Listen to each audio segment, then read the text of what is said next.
Pourquoi les apsaras, ces magnifiques danseuses, gravées sur les murs d'Angkor, viendraient-elles d'un autre monde? Vous connaissez peut-être leur silhouette, ces femmes parfaites au sourire mystérieux qui semblent presque vivantes, figées dans la pierre depuis des siècles. Mais savez-vous vraiment d'où elles viennent? La réponse pourrait vous surprendre, et elle est bien plus étrange que ce que l'on imagine. Beaucoup d'historiens vous diront que les apsaras ne sont que des symboles, des allégories de la beauté et de la féminité divine. Mais si on plonge au cœur des légendes khmères, une toute autre histoire émerge. Une histoire qui suggère qu'elles ne sont pas originaires de notre monde.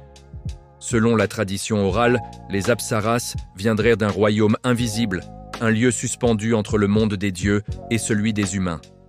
Un endroit que personne ne peut voir, à l'exception de ceux qui ont été appelés. C'est un concept fascinant. Un monde parallèle qui coexisterait avec le nôtre, mais sur un autre plan d'existence. La légende la plus marquante raconte qu'il y a très longtemps, un grand roi khmer, alors qu'il méditait au crépuscule, a vu une scène incroyable.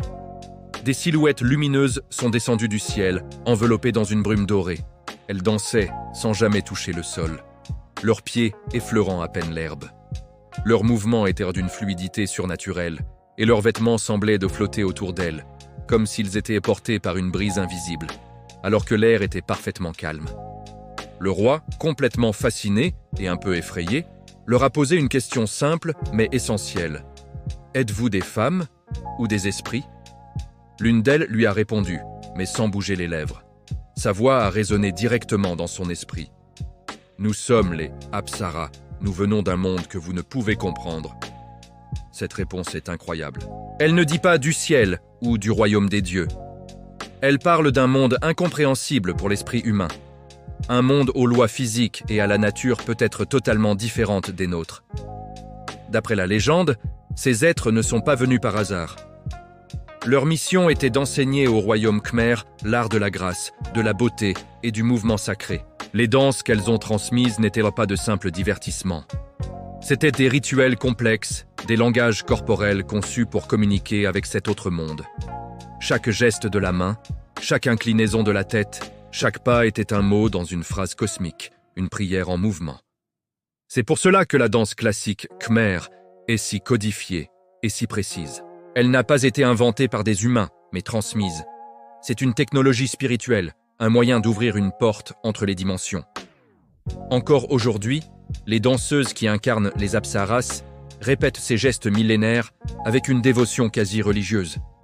C'est un héritage qui se transmet de maître à élève depuis des générations.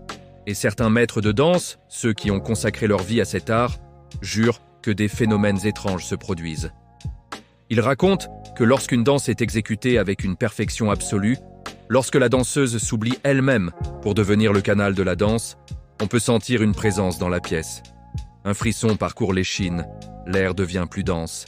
Comme si les apsaras originels, ces êtres d'un autre monde, revenaient pour un instant parmi nous, attirés par la pureté du rituel. Imaginez l'intensité d'une telle expérience. Ce n'est plus de l'art, c'est de la magie. Mais ce n'est pas tout. Il y a un autre détail, un détail gravé dans la pierre d'Angkor qui est particulièrement troublant. Si vous vous promenez dans les temples, vous verrez des milliers de visages d'apsaras. Regardez-les attentivement.